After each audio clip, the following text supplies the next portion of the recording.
Hi, everyone. Welcome back to Lost Minds Podcast. I'm Emily. I'm Anthony. And today we are going to be talking about the January 6th hearings a little bit and just more broadly talking about the implications of January 6th, kind of what our assessment is on it.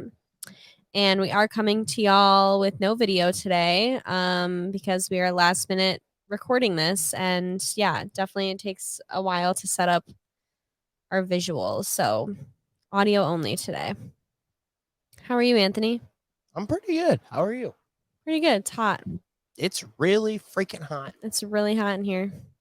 So you also may hear our fans in the background a little bit, but it needs to happen, or Thanks, else Exxon. this would not be an enjoyable experience. Global warming sucks. Yeah, for sure. So do you want to jump in? Ready to jump in?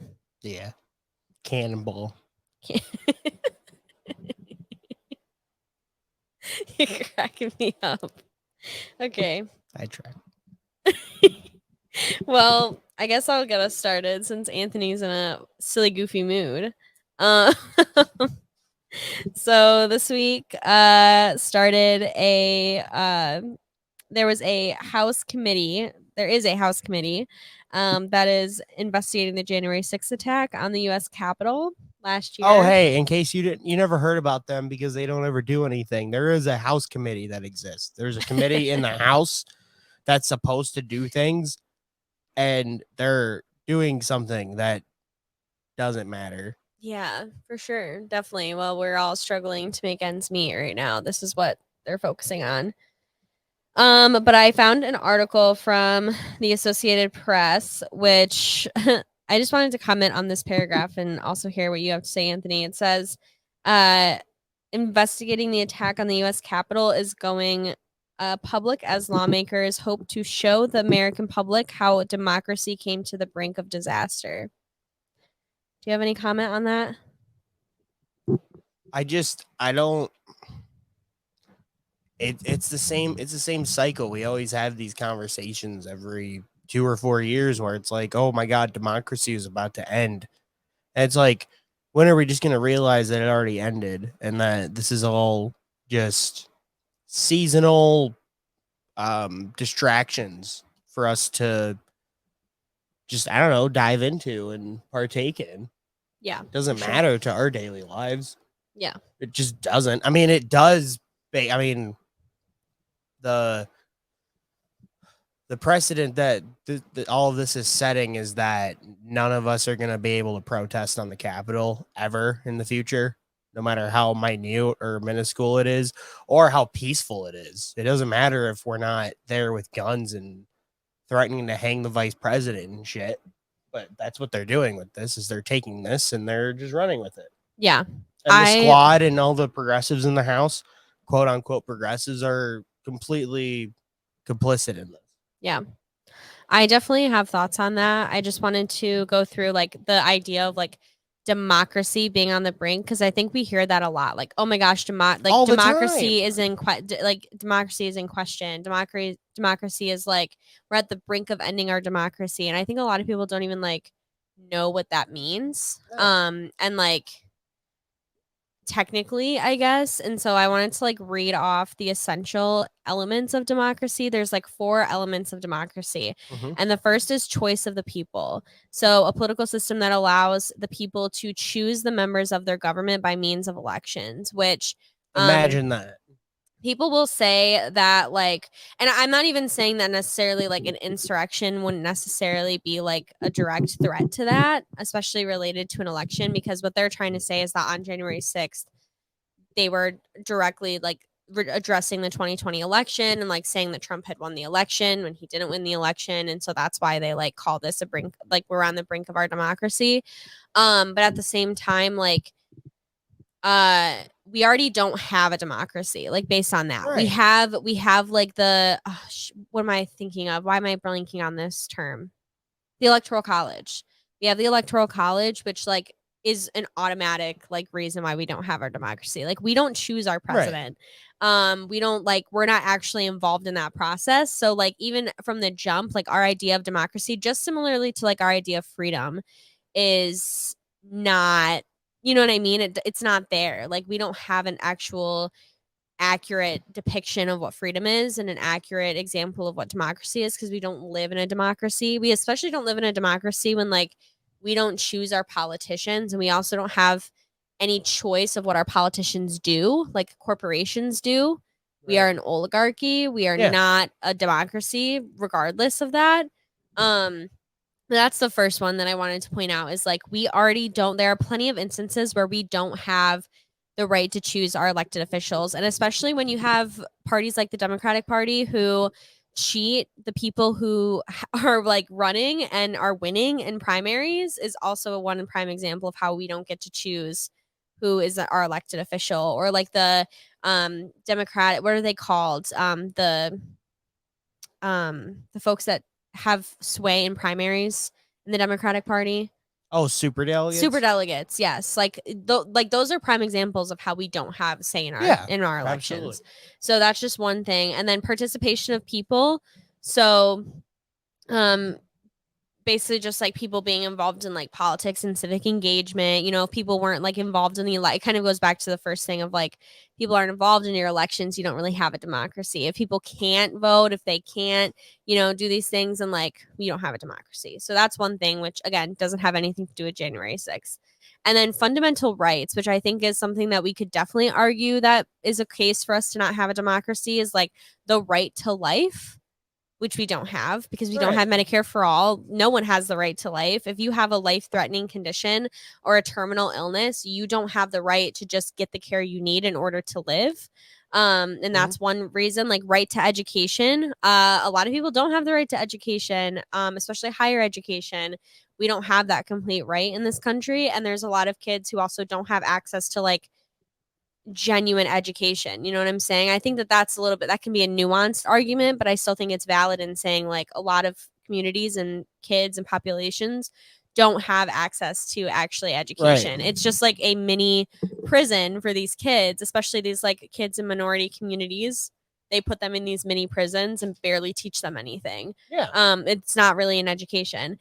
And then like freedom of speech, freedom of profession, freedom of religion, freedom to a fair trial, freedom from unlawful detention or illegal detention, which we definitely don't have that either. But yeah, so this, like, we could talk about like the protection from unlawful detention, unlawful searches, unlawful like even like right to privacy, because we have so many like surveillance programs. We could talk about like everything we've been talking about has been absolutely, it's either been infringed upon or it's just been completely just burned to ashes and doesn't exist anymore. And going back to what you said, like, we have like with the freedom of speech thing, like we don't actually have that in America. Like, we have increased censorship in America. And I guess people could argue that we do have them in technical terms, but I guess what I'm saying is that all of this is nuanced.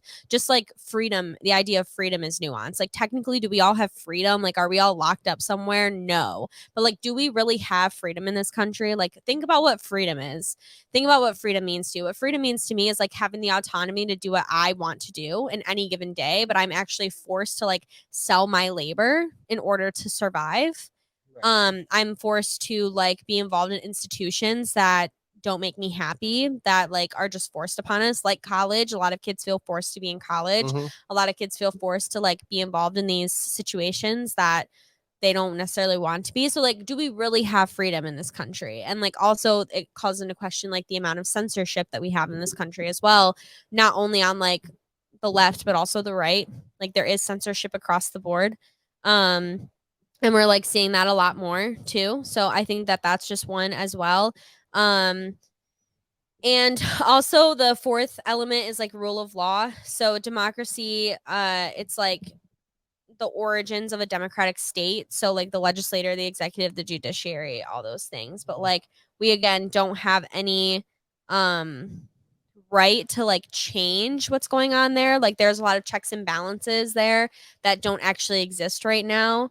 And also there's no like checks and balances that the people have for their institutions. None of it centers around the people having Right. power. It Right. has to do with institutional. And I mean, we do have checks and BS. balances. Like we can always vote people out. We vote for our president who determines the judicial, branch. We vote for our like legislative branch and everything. But also, again, going back to like the free and fair elections, elections aren't free. Right. Not anyone can just go run for office. You have to have a lot of money to run for office. So you have to have money, you have to have status, you have to have power to run for office. You basically have to have permission to run for office. Right. And they're also to be taken seriously. They're also not fair. Like in this country, we have determined that there are only two parties that are allowed to exist based off of the like debate commissions and the election commissions, and they put these like arbitrary rules in to prevent like third parties from being able to actually have a viable chance and win an election.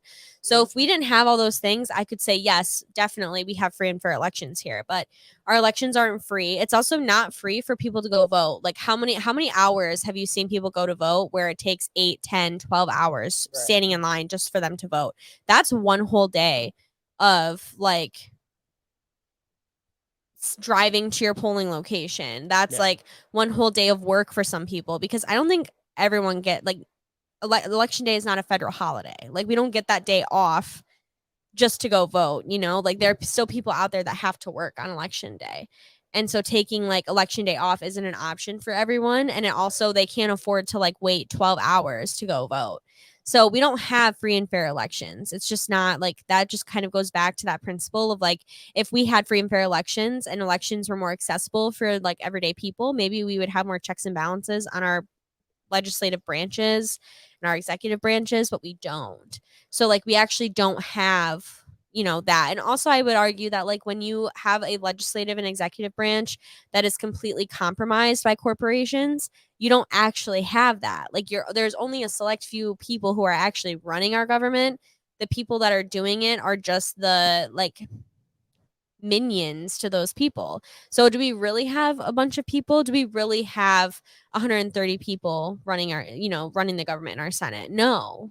So I would argue that there are every single like element of democracy that people think that we have, we actually don't have. And so like to argue that an insurrection is the reason that we're on the brink of our democracy, or the election of Donald Trump is the reason we're on the brink of our democracy, is like the most liberal shit I've ever heard in my life. And it just shows you how to touch people are with like, it's just a slap in the face for people that like the system hasn't been working for them for like decades now. And then all of a sudden, because something was mainstream or bugged you and bothered you, you're like, oh my God, we're on the brink of collapse now. Right. It's like, dude, we've been there for so long. Like, get your head out of your ass. Right. I mean, a democracy, we have to have like one of the like elements of it is that we have to have people being able to participate in our democracy. Right. And part of participating in democracy is being able to be educated about what's going on in your government, knowing what's going on in your government, being able to participate in checking your government. And people just don't have the ability to do that right now. And that's just because they're struggling so bad that they literally don't have the means in order to do that. So again, it goes back to like our elections not being free. Like if you have to work to survive, and especially in like the conditions of today, then you don't have the time to pay attention to what's going on with these hearings in January 6th. You don't have the time to pay attention what bills being passed in the Senate today. Like only political junkies like us and people who like do this for a living and make millions of dollars off of podcasting know what's going on a daily basis. Like no one, even we don't know what's going on all the time. We have to do a lot of like education of ourselves before we do these podcast episodes so that we know what's going on, because we can't always keep up on it. So how can someone who's in a lesser situation than us even keep up on it? Right. It's just, we don't have the participation that I think they think we have. But yeah, I also saw like a lot of pictures of Capitol Police like crying, watching, which this is a weird thing to me, is that there's like a never before seen video that they showed at the hearing, which like, where did they get that from? why is it never before seen? Right. Do you know what I'm saying? Like, there's already a lot of talks, and like we've talked about how like January 6th is sketchy because there's already been a lot of talk about feds being involved in January 6th. And I think that it's not conspiracy theory to assume that our government does things to incite reactions out of us, to cause us, as we talked about in the last episode with like the shock doctrine, like cause us to go into crisis and be able to like take our rights away, to be able to take like do things that will harm us in the long run and do that behind our back. They make us passive to harmful legislation that's aimed at us. Yeah, for sure. So like, it's not like a conspiracy theory, but I definitely think that there's been talk about the Capitol Police and police in general being involved in that, and feds being involved in that. So just to see Capitol Police like crying over it, how they like legitimately let them in the Capitol. They let them in the Capitol. Videos of them opening gates and shit for them. Right. Like that's honestly crazy. That just shocked me. But like there's so many articles out there, especially from like liberal-ish, like you know, article like mainstream news sources like the Wall Street Journal, like they say U.S. Capitol Police and loved ones of officers who died after January 6th watch graphic footage of the attack in a hearing room with their arms around each other. So they're just trying like so damn hard to like pull at people's heartstrings for that. And then also like similarly with like these like politicians as well. Like AOC goes on a freaking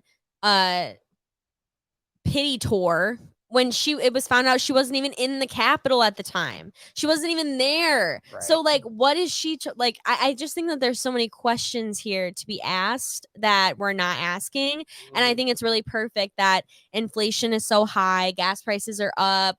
Like we don't have healthcare in this country and we're still dealing with a pandemic. You know, people are getting evicted left and right. We have police brutality still happening. People are drowning in debt and filing for bankruptcy because of medical debt and student loan debt. And all these conversations have been happening. This is the biggest problem. And now they choose to do this hearing. Like this is when they do this hearing. And now this is anything that anyone can ever talk about, because you have liberals that are so unhinged that like people like me and you have to talk about this stuff. Oh yeah. Like I hate talking about this stuff. I wish I didn't have to talk about it, but because so many people are duped by this shit, we have to talk about it. Well, it gives leeway to a more sinister and dark conversation that we don't want it to evolve into. Right.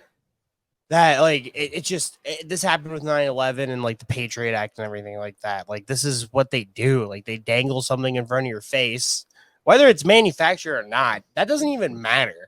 It's just the fact that they are using this to further consolidate power into the police and military industrial industry or complex or whatever the hell you want to call it. Doesn't even matter anymore. But yeah, I mean, that's what they're doing at this point. Yeah, absolutely. And I think both of us said this last year when all of this happened. I mean, I said very like clearly on Twitter, I said like everyone needs to watch the language that they're using right now around this time, because I saw a lot of things like just a lot of people saying weird shit about I don't know, like just like the implications of people like using violence against politicians, and like how like the Capitol isn't ours and it's not like, you know what I mean? So I think like one, we have to think about the fact of like what happens when we actually need a real revolution in this country. And like how is that going to affect like left wing? And my biggest argument is like, how is this going to affect left wing organizations who are doing protests, who are trying to escalate against, you know, this is gonna screw them over so bad, people in power. And it already did. Like literally weeks after that happened, they passed the bill increasing the police budget, the Capitol Police budget, and a week after they increased the Capitol Police budget using January 6th as the reason, you had indigenous protesters who were freaking assaulted and tear gassed for protesting Line 3, which Joe Biden has the power to end and promised on a climate policy to end. So like you can't hold them accountable anymore.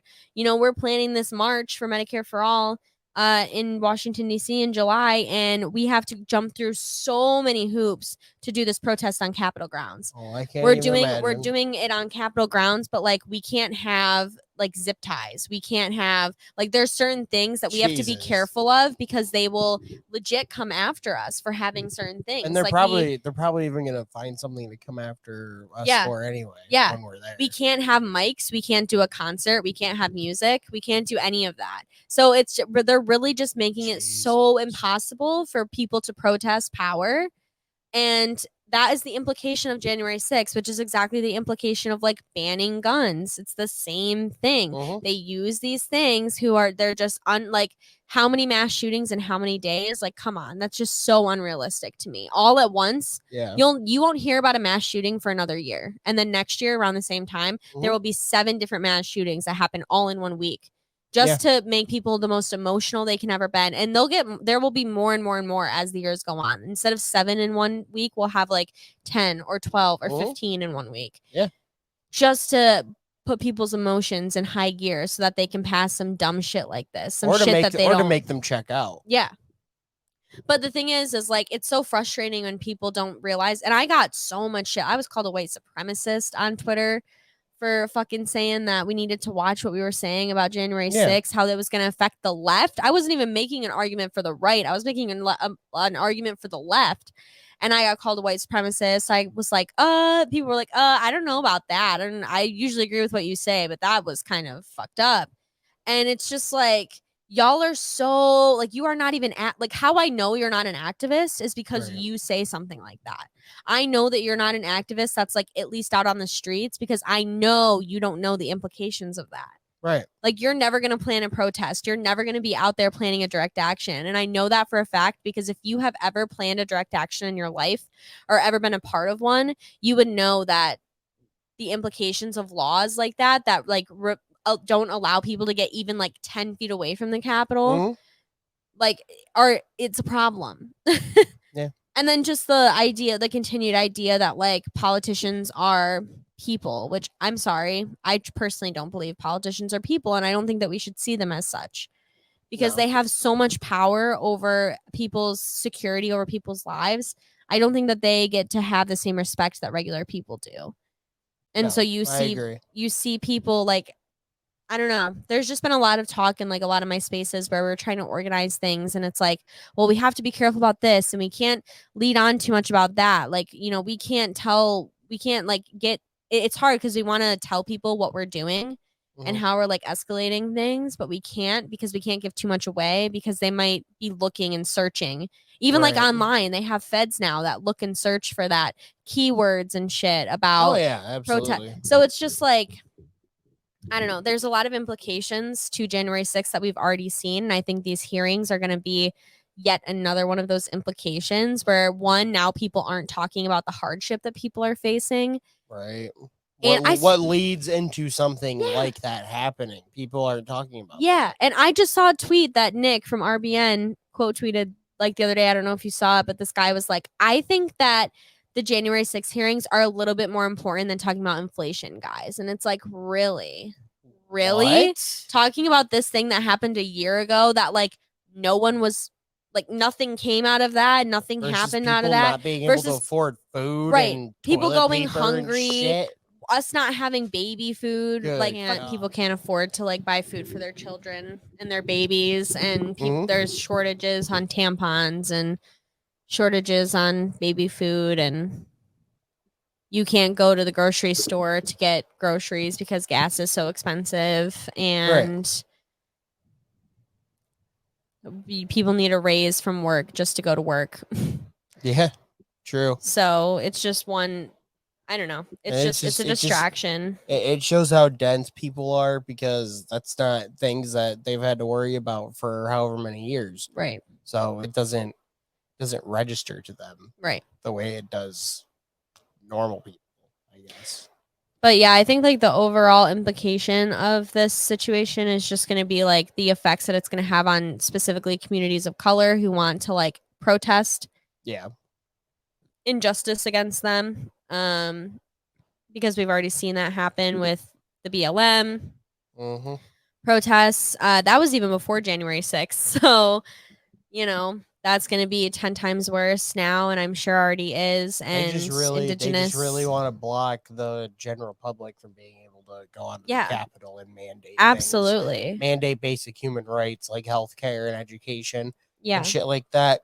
They legally mandated it so that as soon as you step foot within 100 feet or 500 feet of the White House or the Capitol, your heads are going to get pummeled in by Capitol Police and Right. feds. And it's perfectly legal now. And Right. that's a way bigger deal than what's been made, which is nothing. I haven't heard anything about this besides on Right. Twitter, on lefty Twitter. Mm-hmm. And like, you're not a leftist if you don't believe in like transformative and restorative justice, and like for progressives to increase the police budgets the way that they have and the military budgets the way that they have. It just shows voting for like higher budgets for police and military just shows the level of like understanding of leftism in this country and how far liberals have co-opted the like idea of leftism into being their own version of like capitalist neoliberalism. Absolutely. So yeah. But it kind of shows, and I'm hoping that this is kind of wearing off now, but the willingness that lefties have had to kind of bend to that narrative in the last, I don't know, however many years. It's why, I mean, it's not the reason things haven't gotten done. It's just when there's all these institutional things that are biased against you and are obviously trying to thwart you and ruin your momentum. Like, I just feel like lefty movements or movements in general are just so willing to just be like, okay, we'll be more polite. Yep. If you just give us the bare minimum what we're asking for. Yep. So you can't do that, because as soon as you do that, they win. Because then they're going to be like, oh, well, we can't do the bare minimum because you're still not, they're going to change the narrative or move the goalpost right then, because they're going to be like, oh, well, we changed the definition of what polite is or what our version of correct protest is. Right. So you can't ever give leeway to any of that shit. You just have to go balls to the wall right from the beginning. I mean, I always from the get, I was really confused as to why lefties were like so against something like that, just because like, isn't that literally the idea of revolution? Isn't that what revolutions have looked like in like South America? Isn't that what that's what revolutions look like? That's what it looks like when poor people are rising up. And to be clear, like the reason behind January 6th wasn't exactly that, but kind of because the Democrats haven't done anything for people. They haven't given people opportunity. They haven't made people's lives better. So they would rather have a crazy fuck like Trump in office than accept the election results, because Joe Biden is hell to them.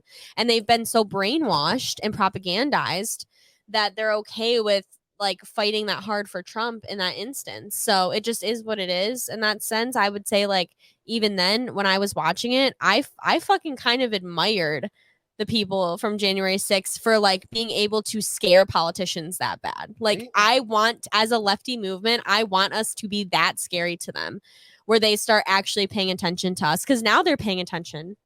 They're paying attention to people who they shouldn't be paying attention to. Right. So I feel like if we harnessed, that's why they have to smear them as like frothing at the mouth, like psychopaths who had no reason to be out there or no reason to like, well, they make it about like the conspiracy theories the about surface like level the voting polls, right. and the reason they were there is because of Trump and blah blah blah. Like that's not the reason. We all know that's not the actual reason they were there. Trump might have been the icing on the cake, but he was just the person that led them there. They're the starving cattle who got led to the pond. You know, like that's what they are. That's been in the works for decades. I mean, that's not just how Trump works. That's how the Republicans and Democrats work, though. And he's in on it with them. Like, we all forget, we all talk about Trump like he's this outsider or whatever the hell, but he's in on this with all of them. And they partied, but Democrats partied with him before he got elected. They fucking party with George Bush. What makes you think in 5 years they're not going to party with Donald Trump? In 10 years, it's going to be them at fucking basketball games together, sitting courtside, like it is with George Bush. I mean, it just is what it is. It's crazy to think he got elected 6 years ago. Yeah, like, I know. I saw something about that. Like I just saw things about the 2016 election, and I was just like, oh wow, like It literally feels like the last 6 years have moved by so yes. fast. Yes, it And literally it's feels like probably yesterday. because of all this chaos and constant tumultuous bullshit we have to deal with. We can't ever just sit back and take a breath. There's never a present moment. We're always thinking about, and that's exactly what they want us to feel, though. They want us to feel like we're in survival mode. Well, they it's want just us to either from live in the their past or live perspective- in the future, be Right. fearful of the From their future. perspective, it's like just on to the next generation, on to the next group of sheep, cattle, whatever the hell you want to compare us to in a capitalist system. It's like they don't give a shit. It's like, I mean, they'd probably wish that our life expectancy was like 40 or 50 so they could just get newer, more able-bodied people in there. Like, that's just how it works. They're always cycling through us. Yep. And yeah, I mean, our generation's screwed coming up because we're the next ones that they're gonna start beating up on. But I guess to wrap it up, I feel like the most important lesson behind this, like moving forward, is that like especially white people, we're gonna have to really support like communities of color in their movements because they're obviously going to be the first folks that are going to be cracked down upon and like violently. They always are.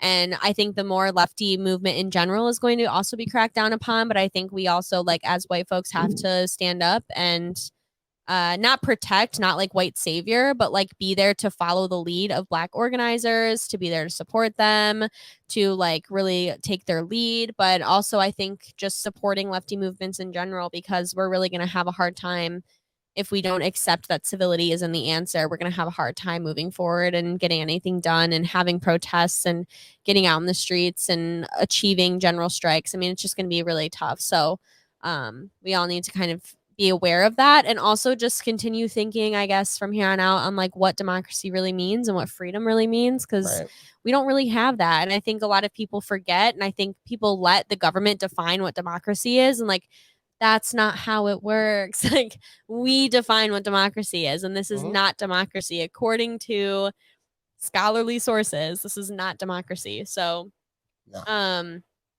yeah, I guess thank you all so much for tuning in this week.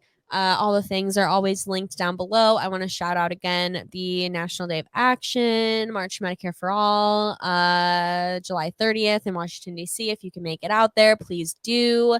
If not, there's going to be lots of virtual opportunities to participate, and I will leave all of the links below to donate as well.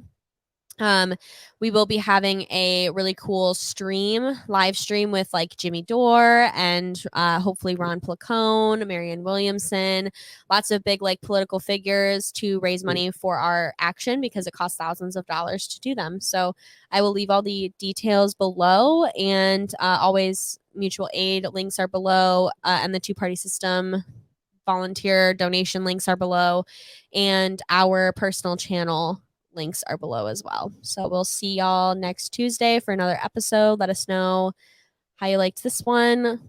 Like, subscribe, comment, and we'll see you next time. Hell yeah. Love y'all. Bye, everyone.